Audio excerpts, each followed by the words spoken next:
Good evening, and what is up, Dodger fans? I know it's been a minute, but thank you all for tuning in to another episode of the Incline Dodgers podcast as we kick off the month of May. Your Los Angeles Dodgers have been on a bit of a roll since we've last done a show. They are 21-10, which is good for a game and a half in front of the San Diego Padres for first place in the NOS. I believe they've also won 5 in a row. They won the last 2 against the Pirates, and then they just swept the Miami Marlins. So Jake Reiner, I know the Lakers, and maybe we'll get into that in a second, have hurt our hearts, but the Dodgers have been playing a lot better lately. What do you want to start the show off with tonight? I'm still reeling from the Lakers getting bounced from the playoffs in the first round for the second consecutive year.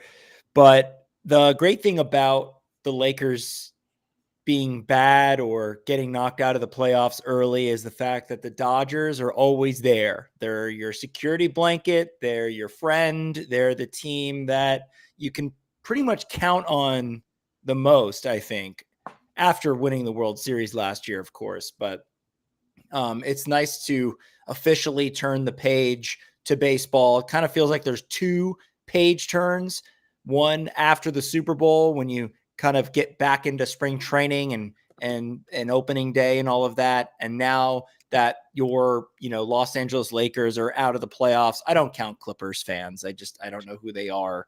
And I don't know if there's any crossover between the Clippers and the Dodgers, but basically the second page turn is when the NBA season's over, when your team is not in it anymore. It's now really time for Dodger baseball. And what a time to tune back in, because I've now missed this. I missed last week's episode. And at the time, the Dodgers were kind of playing terribly and they weren't scoring runs. And what better team to face than the Miami Marlins to fix all your offensive woes?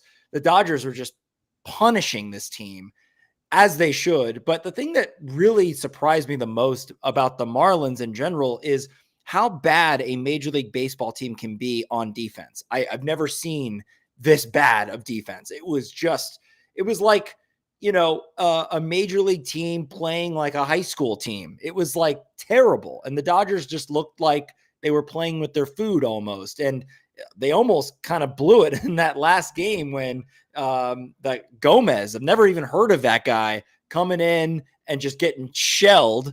And that was the second game before the day game that the Dodgers kind of just took, or I don't know what game it was, but Gomez was in there and he wasn't doing well.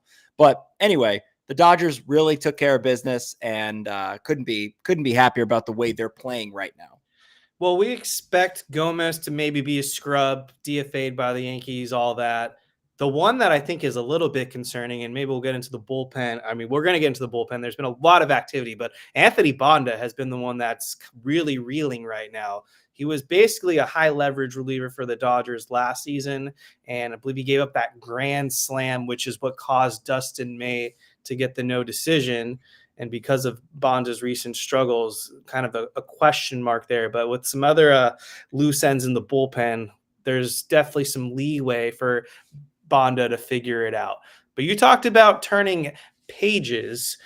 If you pronounce pages in Cuban, it's actually Pages, because Andy Pages has been arguably the Dodgers' best hitter, especially over the course of the last 2 weeks. Who would have thought? Because weeks ago, I know we were a little hard on him, maybe not so much me. I kind of like to think of myself as more of on the camp of giving Andy Pages the benefit of the doubt. I had pushed for him to get a starter's job all offseason. And so far, he's really rewarding the Dodgers because he's actually tied with Shohei Ohtani right now for the lead in FWAR, 1.3. There's Andy Pages at the top in the conversation right now with Shohei as the Dodgers' most valuable player. Not only has he turned it around on defense, but offensively, he has been a force to reckon with. He's now batting .292 with a .370 on base and .891 OPS. He's got 6 home runs, 14 RBIs, 3 stolen bases, a 150 weighted runs created. And over the last week, he's hitting .552 with a .966 slugging. He absolutely murdered the Pittsburgh Pirates. At one point, he was 10 for 11 in that series.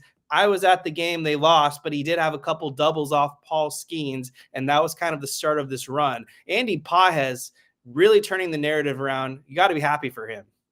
Absolutely. And I couldn't be happier to eat my words as it relates to him. But my issues with him were never so much offensive as they were defensive. And even though he's made some spectacular catches, I still have a lot of trepidation with him in center field. There's just some plays that I just feel like should be more routine than they are. But I hope he'll get better. And just like Mookie Betts is getting better at shortstop, I hope Andy Pages is getting better in center field. But I don't know. Anybody could have predicted the tear that Pages has been on. I mean, he won NL Co Player of the Week, and he's just been carrying this offense quite a bit, along with Teoscar Hernandez, who's just an RBI machine. Tommy Edman has continued his hot hitting. Shohei Ohtani's coming around. Freddie Freeman's hitting the ball really well. Mookie Betts is hitting the ball really well. So this team is coming together at the right time. They're meshing well. And this is kind of what we expected. Not expected at this level from Pages, but we expected production from him. He hit 13 home runs last year in limited playing time. So we know the power's there. We know the ability is there. He's got a great arm. He's got great speed. But the thing with him is that you got to kind of have to take it with a grain of salt, because he's not going to continue this the whole rest of the season, or maybe he will. I don't know. But it certainly goes back to the conversation we've been having about the Dodgers, where they just cannot figure out how to get a good rookie position player or prospect position player to do well. And it hopefully this is the beginning of a new era of that, where you've got a guy that's come up from the minor leagues and hits and then stays and then has consistency. Hopefully that's what we're seeing with him. Yeah, he's not going anywhere anytime soon. Of course, he's not going to hit 550 for the rest of the season. He's not going to hit 382, which is what he's been doing the last 15 games for the rest of the season. But 265, 270, I think he can stay around and hover around that batting average for the rest of this year, because Andy Pages, up until this point through his minor league track record, has proven he is a exceptional hitter. There's a certain Dodgers hitter that I do want to focus on, who is kind of the reason Pages is in center field and maybe why he had some enemies early on. That's Michael Conforto, because Michael Conforto has been the Dodgers' least valuable player so far this season. He's actually last in F4 now. He passed up Miguel Rojas. He's got a negative 0.3 WAR. His weighted runs created has fallen all the way down to 72. He's hitting 156 on the season. He's got 2 home runs, and those 2 home runs feel like they were a month ago. This guy has dropped to the 9 slot in the Dodgers lineup. Not something I don't think either of us saw coming with Michael Conforto. So what do you think is kind of the outlook right now with Conforto looking forward? Yeah, I don't know. It doesn't look very bright. I mean, he has grounded into the most double plays this season, tied with Junior Caminero. I just did a quick, Google search of this. He's grounded into 9 double plays.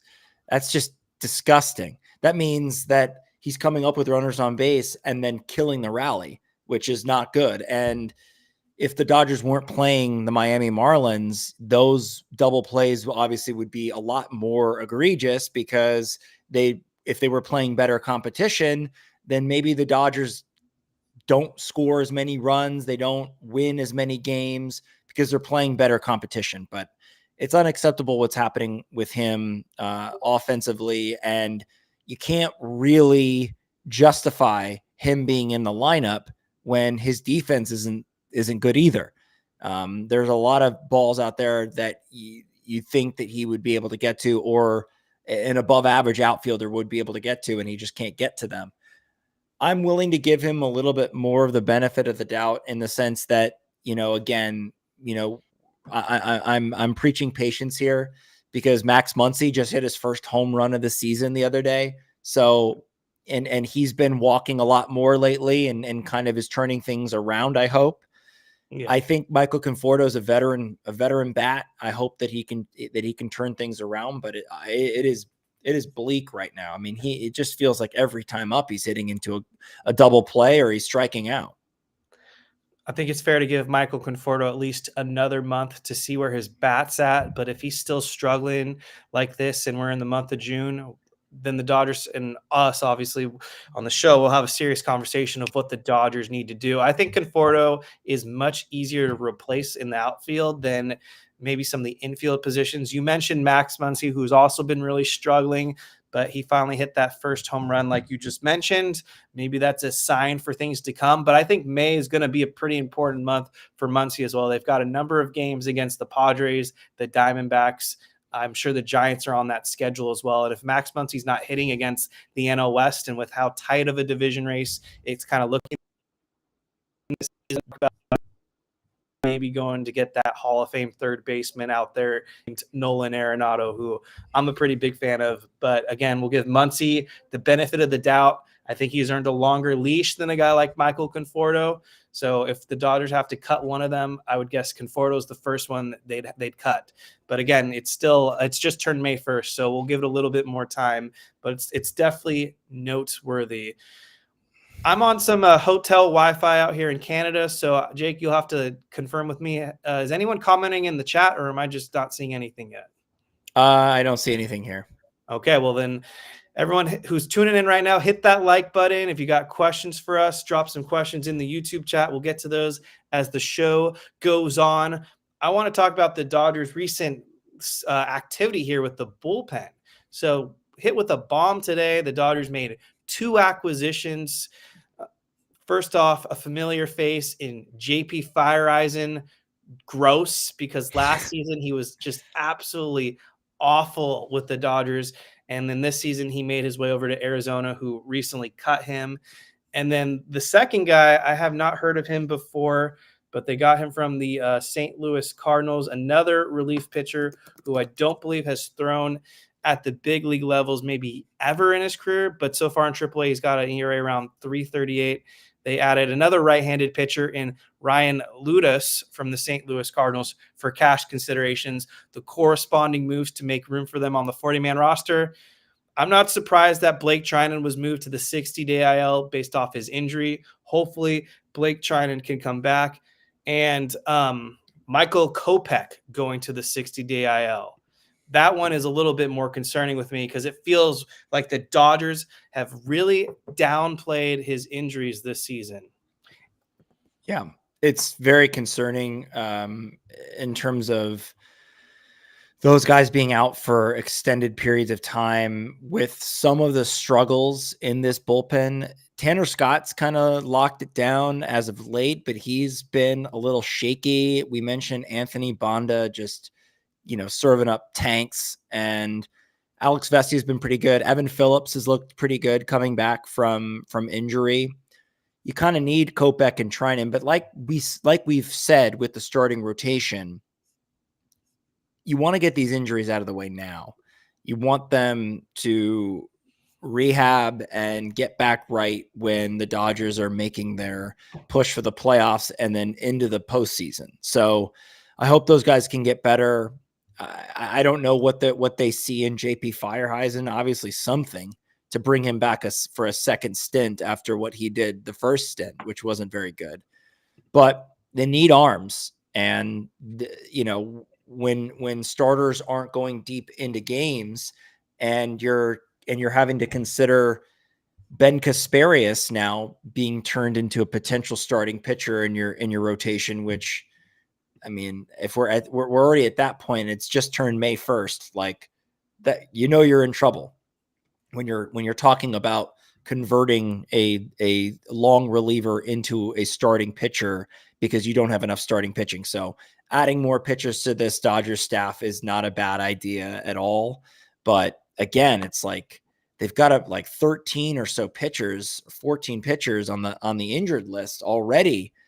What is happening with this team every year? Just every single season, it's just they have nobody available to pitch them through the season. And so they're having to rely on guys that you wouldn't normally want in this situation. But other guys have stepped up, like Dustin May has looked really good. Sasaki has looked better. Yamamoto has looked fantastic. Other than one blow up start, Dustin May, like I said, has looked really good. But Mm-hmm. with Snell out and Glasnow, looks like Kershaw's on the way back. That sounds good. I mean, he's been making some rehab starts, so maybe that'll be helpful. But the starting rotation is just it's so frustrating every year. It doesn't matter who's in has the uniform on. It's just bad. And like Bobby Miller again, it's just like, God, come on, dude. I mean, with Bobby Miller, I believe he had a blow-up start in his most recent outing in Oklahoma. So it's just it's pretty disappointing that here we are in 2025 and Bobby Miller can't contribute for the Dodgers. But definitely a special shout out to Ben Kasparius, who's been kind of the unsung hero out of the Dodgers bullpen. His ability to not only have a effective role, he can pitch high leverage, 3-0 already with a 2.91 ERA. But that ability to go multiple innings out of the pen if needed. I mean, he's already appeared in 11 games and has thrown 22 innings. That's a huge value add for the Dodgers. And there has been some talks with stretching him out as a starter. I'm a little nervous stretching Ben Kasparius out to be a regular starter or overworking him because I have PTSD with what happens with all our young arms. Emmett Sheehan, Gavin Stone, River Ryan. They all seem to have catastrophic injuries if the Dodgers tend to lean on them too heavily. And so a guy like Kasparius, I hope they don't overwork him so that he's available in the postseason, because if you get this version of Kasparius in October, that's a deadly weapon. You almost don't have a choice, though, because Gonsolin, who just came back, pitched into the 6th inning or through 6 innings, and no Dodgers pitcher has really done that this year. I mean, only a handful. So they need starting pitching, because with Glasnow, like, just not being able to pitch and then he gets hurt, it's just like these bullpen games are killing us. So they need some starting pitching that can at least go 5 innings. Give us 5 innings. So I think you kind of have to work with what you got. And I don't mind building Kasparius into a starting pitcher. I just don't. It's like injuries are going to happen. The Dodgers can't seem to figure it out anyway, but you got to put someone on the mound, and he's been great so far. But I also want to caution people, because we have seen a string of the Dodgers facing really bad teams. I mean, take out the Cubs, for example, who just, have owned us as of late. And that series in Wrigley was just a catastrophe in terms of pitching, because the offense was there. The pitching was horrible. We faced the Rockies, we faced the Pirates, and we faced the Marlins. 3 just insignificant franchises that don't ever want to build a team to win games. When you're facing those teams and you're beating up on them, which the Dodgers should, I think that we have to, err on the side of caution here and just look at it for what it is.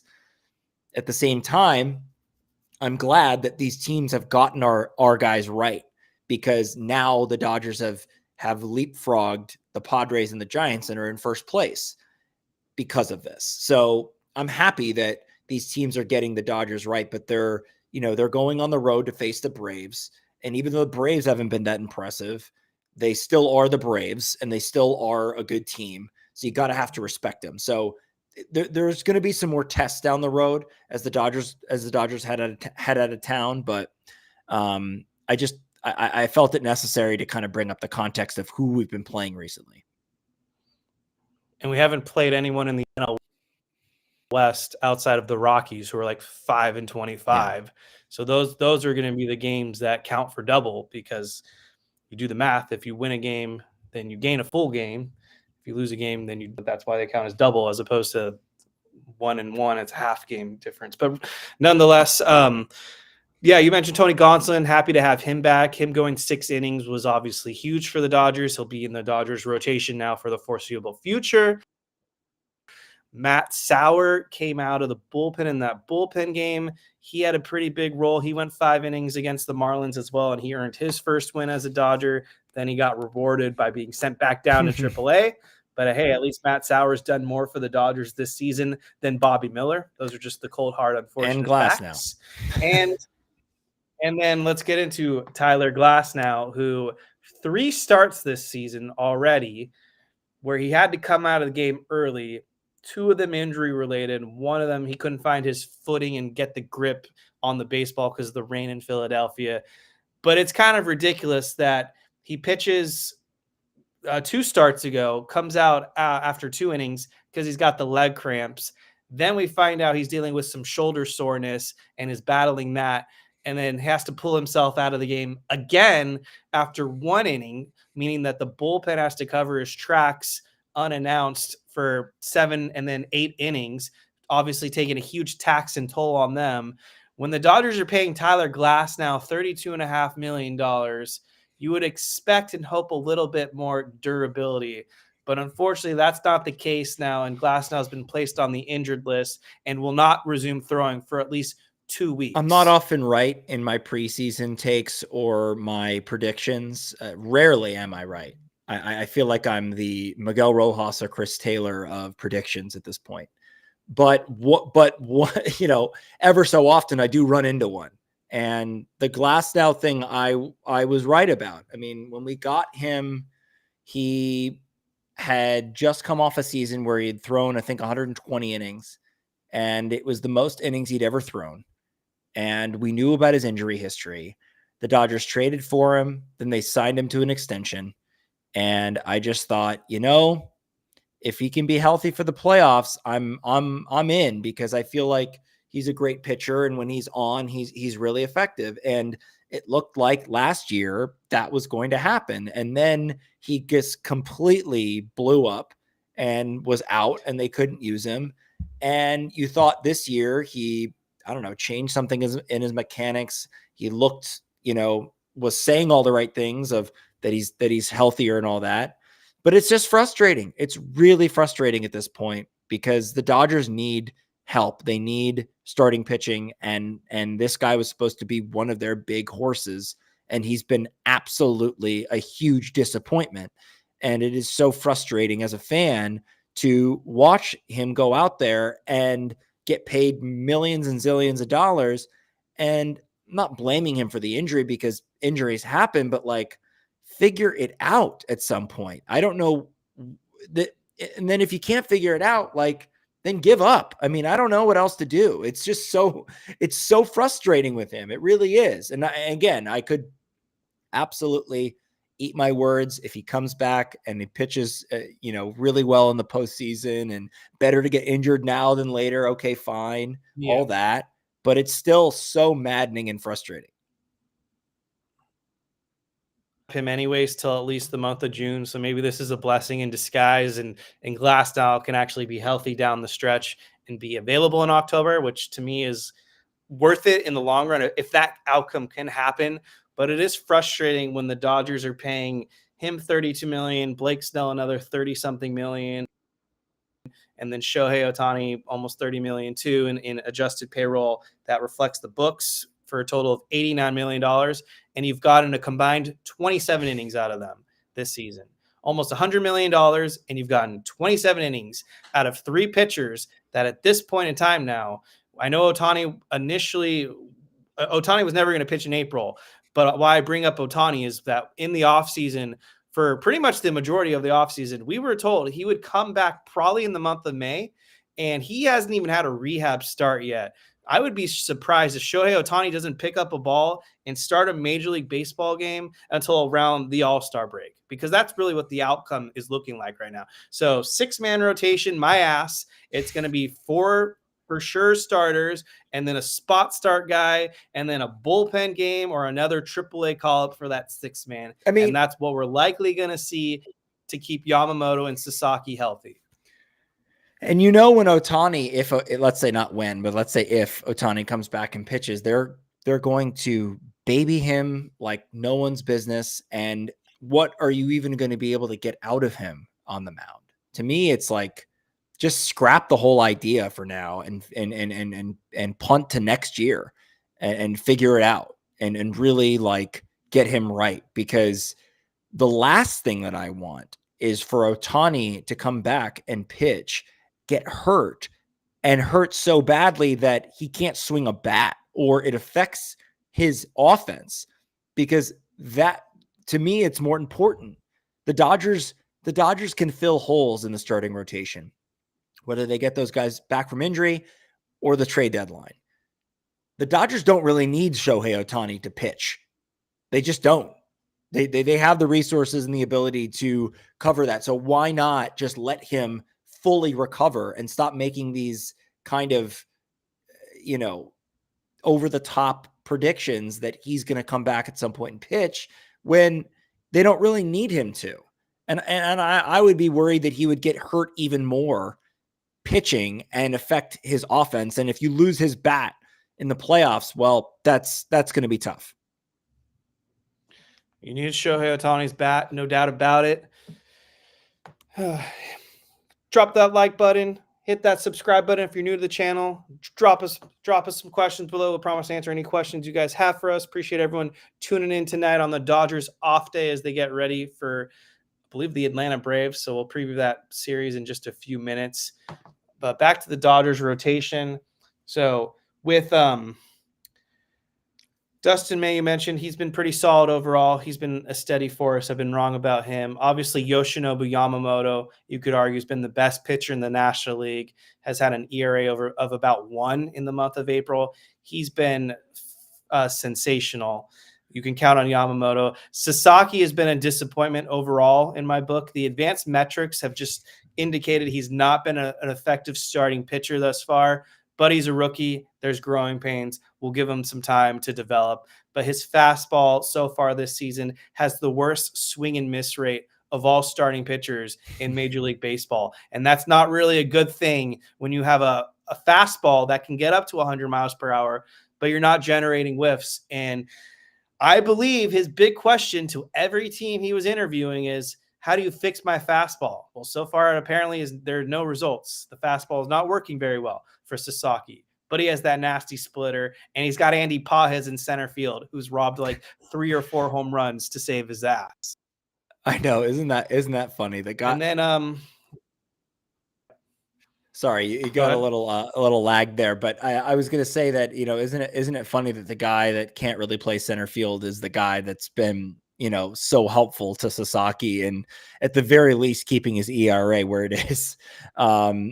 I'm not worried about him. He's young. He's going to figure it out. I just hope that he continues to develop, and he's not pitching that badly. He's just doesn't have full command yet of all of his pitches. He's still a little wild. He's still a little inconsistent. And so I'm willing to give him a little bit more leeway. I need to see more from him. For sure.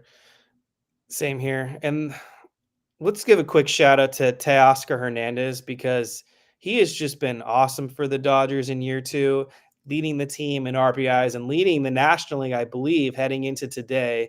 What has he driven in? 31, I want to say 31 RBIs. 32. Okay, he's up to 32. He's just been awesome. He's like on pace for a crazy 150 RBIs at this rate. He's been awesome. He's got the 9 home runs as well. So Teoscar Hernandez on an all-star pace right now. The defense, I don't really love him out there in right field. I feel like he's kind of been a liability overall. Probably a -4 DRS or -4 outs above average, one of those 2 metrics. I think it's the second one I just said. But the one cool thing about Teoscar is he's got a cannon and he's got a few outfield assists. So he's got that going for him.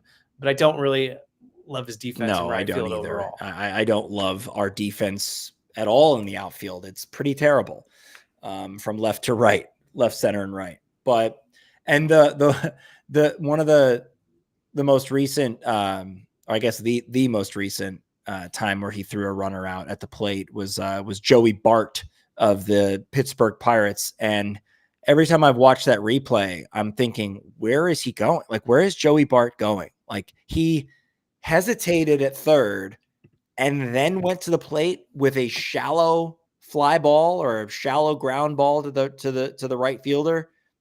Doesn't make any sense. You're a catcher. You don't have speed. You're going to be cooked. But I love his arm in right field. That's, and Paul has too. Like they've got great arms. So at least there's that. But I even thought maybe in year 2 with the Dodgers, Teoscar Hernandez might be, might regress just a little bit, just based on the age and the fact that he got his big contract and all that. But it has not been the case at all. He's hitting over 300, a 946 OPS, 9 home runs. Feels like he's always in the middle of the Dodgers scoring. If the Dodgers score big, he typically has a couple RBIs, and he's just a great teammate. I love what he brings to the clubhouse. I love the seeds thing. He is becoming, one of my favorite players, one of my favorite Dodgers. He's a fan favorite, obviously. And he's been immaculate. He's just been so consistent and just a force in the middle of this lineup. The veterans getting it done between Teoscar Hernandez and Freddie Freeman, who's also been really effective for the Dodgers, especially with his play as of late. But I want to talk about a few Dodgers relievers right now that have just been really getting on my nerves. The first one, Noah Davis. Is Noah Davis actually a major league pitcher? Because no, he feels like some creative player that was brought to real life, and they throw him out there. And half the time so far, he's just gotten shelled, and he doesn't have good stuff either. So I don't get the Noah Davis love. Is he still on the roster? He's in AAA because they sent him down for Sauer at the time. But I got to see Noah Davis in person and was not impressed, even though I think he did throw a scoreless outing in that appearance. But he got wrecked against the Chicago Cubs. That was atrocious. And then Anthony Banda, who I talked about earlier to kick off the show, 4.05 ERA, -0.2 FWAR, and he gave up that grand slam to disgusting. Anthony Banda has really regressed this season. Kind of a red flag. A little bit, yeah. A little bit. He's very hittable. He's not getting a lot of swings and misses. And like you said, you can't even name the guy that hit the grand slam on the Marlins, which makes me think that maybe he shouldn't have been hitting a grand slam in that situation. And then it forced the Dodgers to kind of rally and win in a walk-off fashion, which they shouldn't have been in that position anyway, up 5-1 at the time. So, yeah, I am a little bit worried. Him having a 4.05 ERA as a reliever is just terrible. Whip well over 1. He just does not look sharp as he normally would.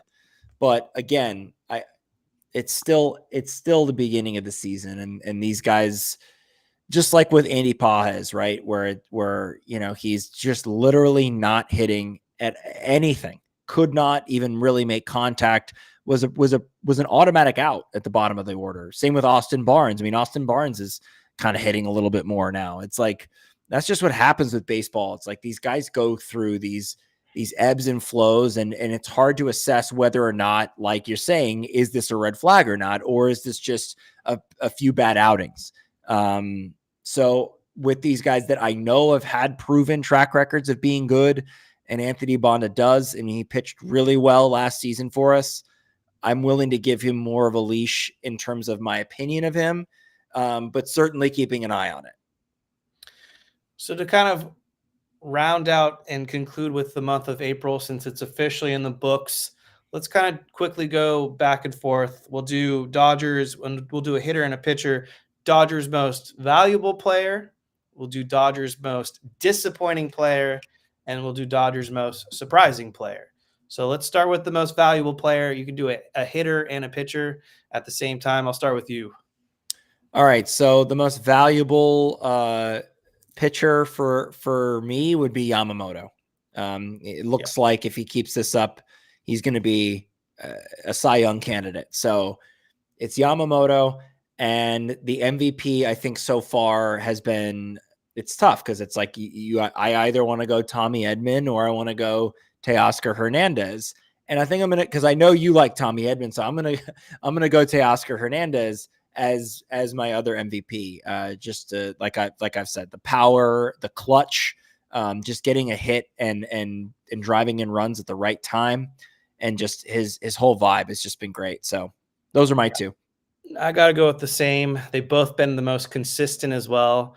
We've seen slumps from Ohtani. He seems to have gotten out of it. We've seen slumps from Edman, and we've had some highs with Edman. Obviously, the 8 home runs and the walk-off hit the other night. But Teoscar's just been in the middle of everything, like you mentioned earlier. The 9 home runs, the 32 RBIs, the great batting average. Got to go with Teoscar and Yamamoto for obvious reasons. I'll kick it off now to most disappointing.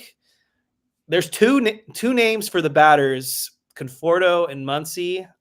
I'm going to lean Max Muncy. He's been terrible defensively at third base. He's got like a -3 or -4 baseball savant defensive rating. So that shows that he's got some bad defense. And he took till April 30th for him to get his first home run of the season. And he's striking out at a crazy clip. I just don't have high confidence right now in Max Muncy from the bat standpoint. Pitcher-wise, could have gone Anthony Bonda, but I feel like that's just setting the bar too high.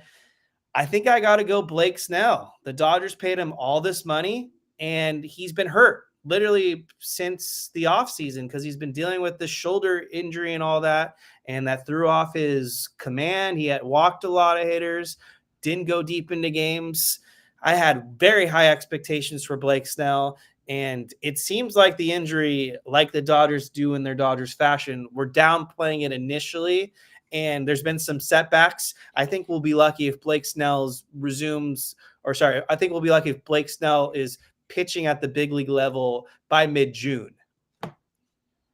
For me, I'm gonna since I'm a Max Muncy fan, and I think he is starting to see the ball a little bit better as of late. I'm gonna go Michael Conforto as my most disappointing hitter.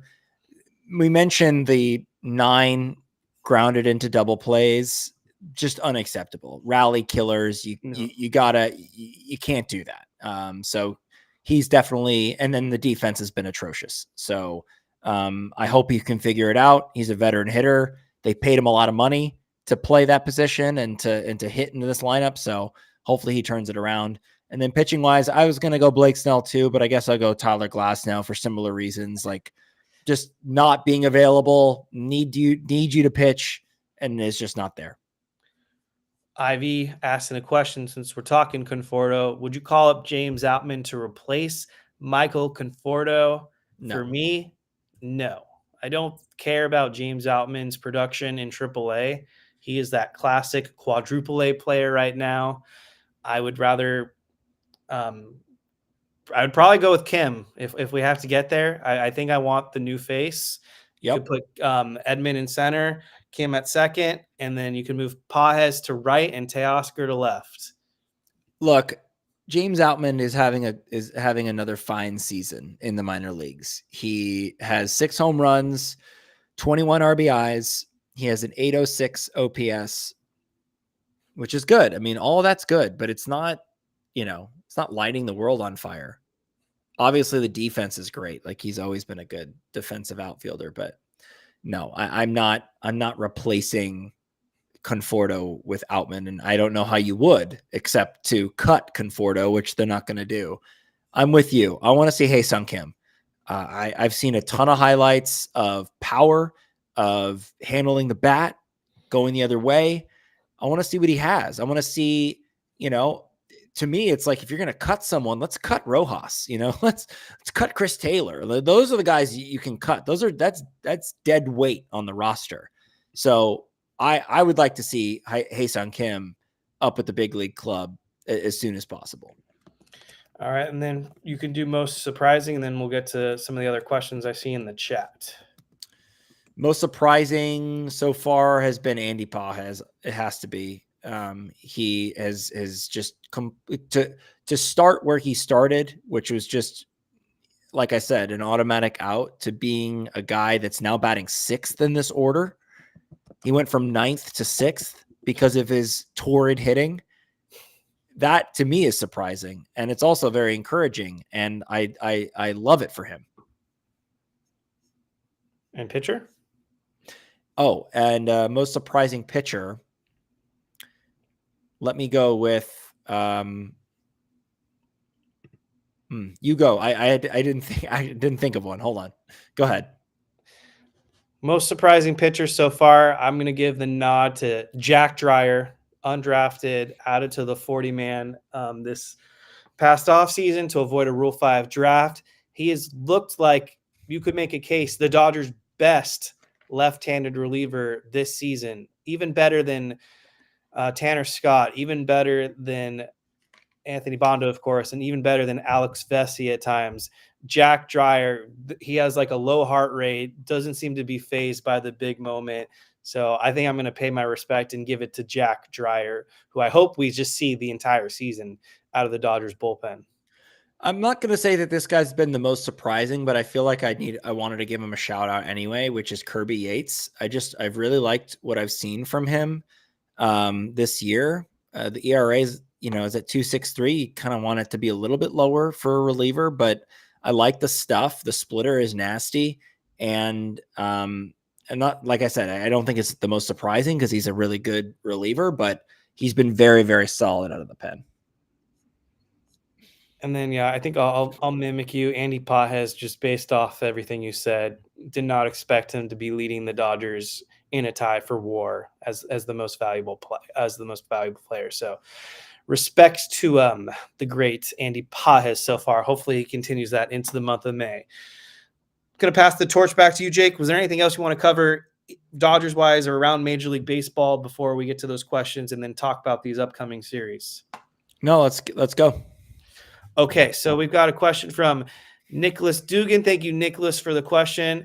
Any chance Dodgers pursue a starting third baseman by the trade deadline? Nolan Aaron. I'll let you take that one. That's your boy. Giving it right now a 33% chance that it happens. I think this month of May will be a huge month for Max Muncy. If he continues to struggle, I do think Nolan Arenado to the Dodgers just feels like a layup and a natural fit and wouldn't cost a whole lot to get him. And they could maybe even throw in a left fielder like Lars Nootbaar or something. So, yeah, I give it a 33% chance right now. We've got another question from Dennis Gonzalez. After Tony Gonsolin's performance, how long of a leash do the Dodgers give to Tony? I say as long as he's healthy, he's going to be in the rotation. They don't really have that many options, and they trust Tony Gonsolin, especially Dave Roberts. He's been around for a while now and has been a very good, serviceable pitcher during that time. He hasn't always been available, which has been his biggest problem, but when he's been available, he's been very effective. And the way he struck out 9 guys during his first, appearance back, going 6 innings. He'll have a very long leash. I don't even think you need to have the leash conversation with him. He's just, if he's available to pitch, he's going to pitch.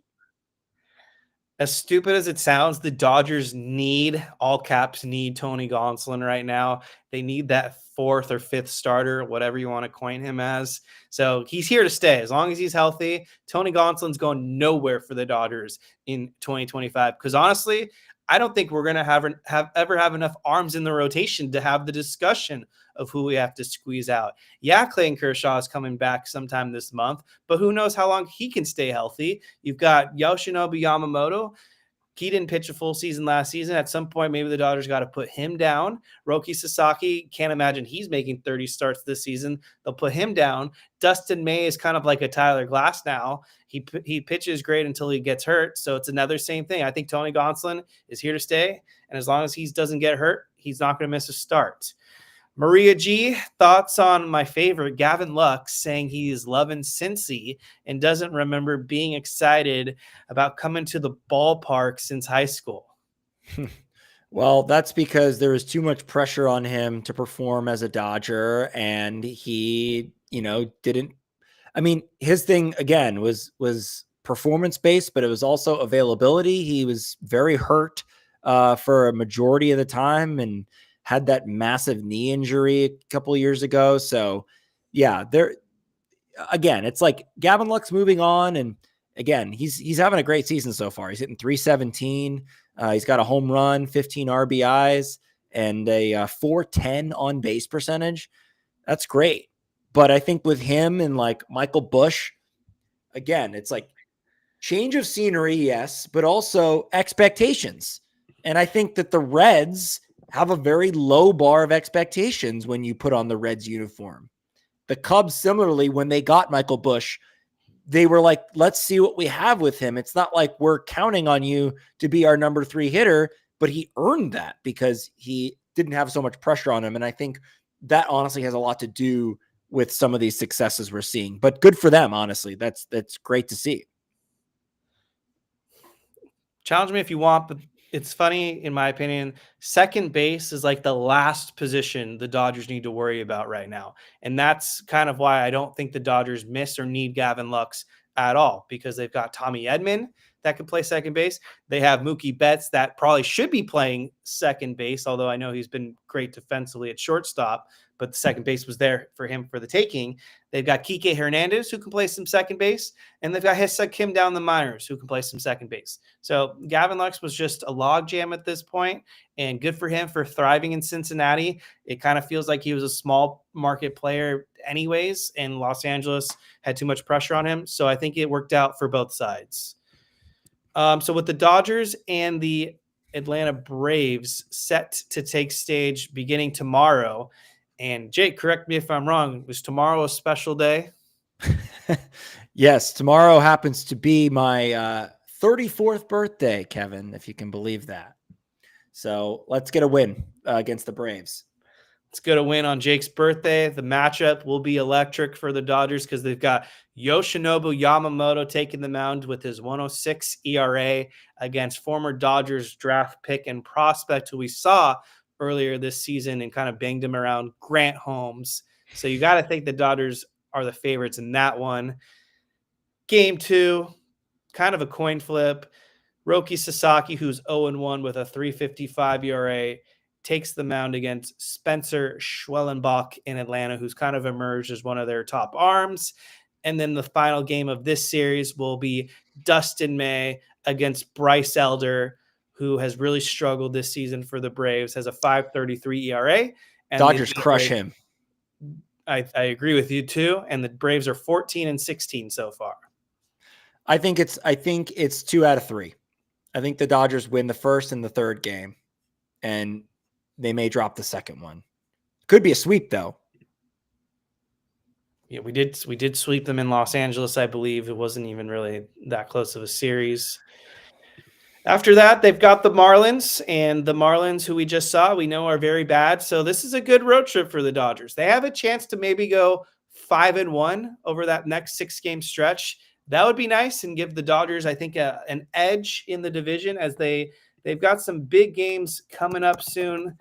Kind of just briefly looking ahead after the Marlins, that's when the real NOS competition gets cooking. They've got 4 games against the D-backs, and then they've got Arizona. Yes, thank you for adding that. And then they've got more with Arizona later in the month. And I guess we don't see I guess that's it. I guess the Padres don't come up in May. So, but they've got a lot of games with the Mets as well coming up, and the Mets have the best record in the National League. Yeah, and the Dodgers are also playing the Athletics, who have been kind of hot lately, so they're nothing to sniff at. And the Angels have kind of come back down to earth, so that's something that is, encouraging facing them. So the Dodgers have good competition and some weaker competition that they're facing. That, I think now that the offense is clicking, and again, we're scoring runs without hitting home runs quite frequently now. So that's very encouraging moving forward. I think the Dodgers could go on a bit of a run here. Definitely. All right, this will be the last question of the night, and then we'll just do our quick final thoughts, and that's it. Ivy, what month do you predict Shohei Ohtani will make his Dodgers pitching debut? I feel like it's going to be after the All-Star break. Don't you think? Like they're going to push it as far as they can. If at all. I think July is best case scenario at this point. So maybe around the trade deadline is when Ohtani makes his debut. Because if the Dodgers don't get an answer with Ohtani, they're going to have to make a trade for a starting pitcher. Sounds stupid to say based on up just seems weird. Yeah. All right. Final thoughts. Anything you want to rant about or anything we didn't cover? I'm not ready to say it just yet, but I feel like I'm going to be wrong about Mookie Betts at shortstop. Like, I feel like that's going to be a bad take of mine because he's really looked solid over there. And I was worried that it was going to affect his offense, which by Mookie Betts standards, he's not tearing the cover off the ball. He's having a solid season, but not by his standards. So it remains to be seen if the offense starts to pick up, but he's had a few good games recently. So I'm encouraged by that. And he's been playing a really good shortstop, making all the routine plays and making some more difficult ones. So and the thing that I've been looking for him, because it's not about range, it's about his arm and the arm angle and getting the ball to Freddie Freeman. That's looked a lot better. So that is all very, very good. I'm just saying I'm on fraud watch, Kevin, with my takes. So I don't know if overrated is the right word to describe Pelinka. Maybe overconfidence stemming from the rest of the Lakers front office in him, though. But when I look at Rob Pelinka, who runs the Lakers, was recently and prematurely promoted to president of basketball operations for the Lakers right before the playoff series. I hated that move at the time too, because I was like, if they get bounced in the first round, of course this is gonna backfire, which is exactly what happened. Where I'm getting at here is that it just makes me appreciate an executive like Andrew Friedman even more, because with Andrew Friedman, the guy rarely misses. Like, yeah, we talked about Tyler Glasnow, and that was probably a aggressive and unwarranted extension. But for every one F up, which I know some fans want to just focus on the F ups, he makes 20 exceptional moves. And that's just kind of what's brought this every year success and stability with the Dodgers, and why they're able to attract the best of the best, like the Otanis, and immediately extend Mookie Betts, bring in Yamamoto, Sasaki, Snell, you name it, have an elite bullpen every year, because Dodger fans like me and Jake, we went through 15 plus years of having a shit bullpen, and we were lucky if we had one good reliever coming out of the pen. Yeah, it was pretty much a shit roster for 15 years. It was very, very, very frustrating to watch. But I think to your point about Rob Pelinka, there have been a few moves that he's made where people are like, oh my God, like when he traded for Anthony Davis, and most recently when he traded for Luka Doncic.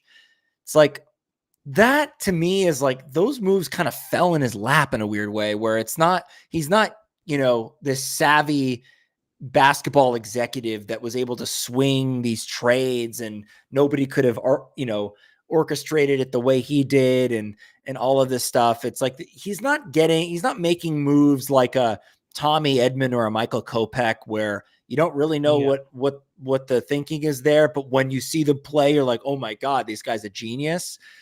The Lakers knew going into this playoffs that they did not have a center. I mean, Jackson Hayes, unplayable. So you had him in, as a person, but like you needed something better. You needed not only rim protection, but also a lob threat for Luka Doncic. And they knew that when that Mark Williams trade fell through. They knew that all the way leading up to the playoffs. But because the Lakers were so hot down the stretch and they were able to get the 3 seed, you kind of thought, well, maybe they don't need it. You lost sight of what they actually needed. And then lo and behold, they face a team that has a lot of size and was able to just kill them on the glass. And that's one of the things that just grinded my gears about the Lakers in this most recent playoffs, because you could make arguments about JJ Redick playing his starters too much or not trusting his bench enough. But to me, the guys didn't play well enough. Austin Reeves didn't play well enough. LeBron James did not play LeBron James basketball, especially in the fourth quarter. Luka was good, but not, out of this world. And then you look at the rest of the supporting cast, just did not hold their weight. So I don't blame JJ Redick for trying to figure out new things and new ways to try and win games. It just didn't work. But to me, it's like the roster was just a glaring hole for their chances this year. And on top of that, it frustrates me because I feel like some people want to give Pelinka a pass for the Mark Williams trade falling through. But, like, come on. Going into that trade, how do you not realize you're trading for a guy with a serious injury-riddled backlog where he's missed half of his career so far with back and knee injuries? And then what happens? They trade for him a day plus before the actual deadline. And then does he just go to Disneyland and is on vacation or something? How do you not check the medicals on the spot to make sure you're trading for a viable asset? And then you let the entire rest of the deadline go by. You don't have a contingent center that's healthy.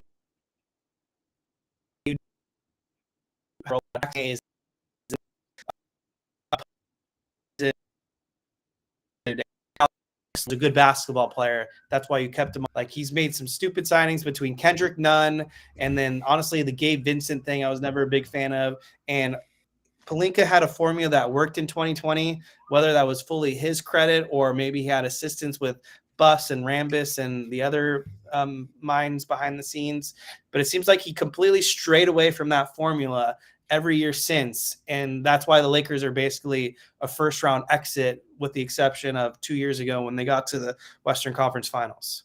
Yeah, because even if you don't like really look into the medicals of Mark Williams, anecdotally, he's not a healthy player. Like, he wasn't all that available this year for the Hornets anyway. So to me, to not have a backup plan and then just go, fuck it, we'll go with Alex Len, who was an absolute disaster. And then you're thinking, and then Christian Coloco and Trey Jemison get more playing time than him. And then they don't even convert those contracts into NBA contracts to have them available. It's like, it's crazy.